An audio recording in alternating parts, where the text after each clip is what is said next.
kemudian dia berbalik pencemaran nama baik itu ya, yang menuduh dia bersalah melakukan suatu perbuatan.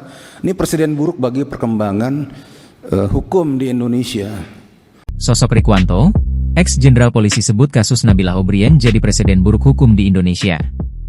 Nama Irjen Pol Purnawirawan Rikwanto menjadi sorotan publik usai pernyataannya dalam rapat Komisi 3 DPR dengar pendapat umum terkait kasus pencemaran nama baik yang menjerat selebgram sekaligus pemilik restoran Bibi Kelinci Nabila Obrien.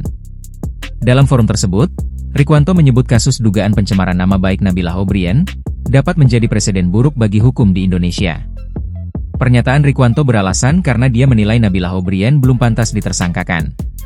Seperti diketahui, Nabila sebelumnya ditetapkan tersangka oleh Bareskrim Polri setelah mengunggah video CCTV tentang aksi pasangan suami istri yang marah-marah di restorannya hingga membawa sejumlah makanan tanpa membayar.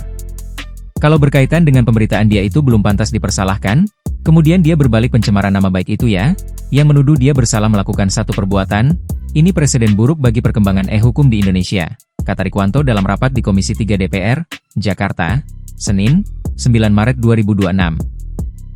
Menurut dia, kasus yang menjerat Nabila adalah perkara yang unik. Pasalnya, Nabila adalah korban pencurian, namun justru ditetapkan Bareskrim sebagai tersangka atas dugaan pelanggaran Undang-Undang Informasi dan Transaksi Elektronik, UU ITE, terkait pencemaran nama baik dan fitnah. Rikwanto menganalogikan kasus Nabila dengan aparat keamanan yang menggunakan CCTV untuk menangkap pelaku pencurian. Ia menjelaskan, jika terjadi pencurian dan rekaman CCTV menunjukkan ciri-ciri pelaku, masyarakat biasanya akan menyebarkan informasi tersebut agar pelaku dapat segera ditangkap. Bayangkan ya. Jadi di kampung kita itu ada keamanan setempat. Keamanan setempat itu salah satunya adalah membuat jaringan CCTV di kompleks perumahan atau rumah pribadi. Nah, mereka pastinya ingin mengetahui apakah nanti ada pencurian di sini atau pencurian itu bisa tertangkap nggak dengan saya pasang CCTV, kami pasang CCTV. Ya. Setelah terpasang ternyata ada pencurian dan kelihatan ciri-cirinya. Logika umumnya adalah aparat setempat itu, satpam, masyarakat dan lain-lain segera menyebarkan berita tentang ada pencurian dan tayangannya seperti apa. Dengan gerakan cepat mereka tutup sana, tutup sini, tutup situ, akhirnya tertangkap. Nah, kemudian kalau mengacu kepada kasus ini, si maling bilang, loh, saya kan belum ditetapkan pengadilan sebagai yang tersangka, yang dipersalahkan atau terdakwa yang dipersalahkan dan dikuatkan dengan putusan pengadilan. Jadi nggak boleh dong kamu tayang-tayangkan seperti itu. Ini analoginya ya. Jadi lucu jadinya, apalagi di dunia. Nah, kemudian kalau mengacu kepada kasus ini si maling bilang, loh, saya kan belum ditetapkan pengadilan sebagai yang tersangka, yang dipersalahkan, atau terdakwa yang dipersalahkan dan dikuatkan dengan putusan pengadilan. Jadi nggak boleh dong kamu tayang-tayangkan seperti itu. Ini analoginya ya, ujar Rikwanto. Dalam rapat yang sama, Rikwanto mendukung kasus yang menjerat Nabila dihentikan, agar tidak memberi presiden buruk dalam proses hukum di Indonesia.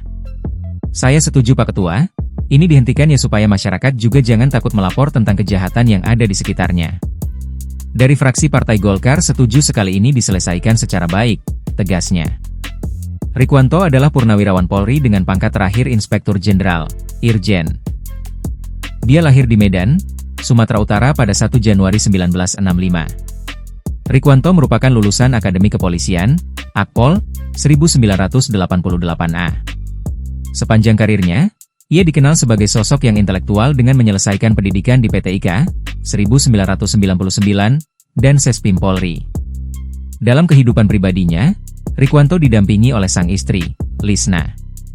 Rikwanto memiliki rekam jejak yang panjang di kepolisian, terutama di bidang humas dan kewilayahan.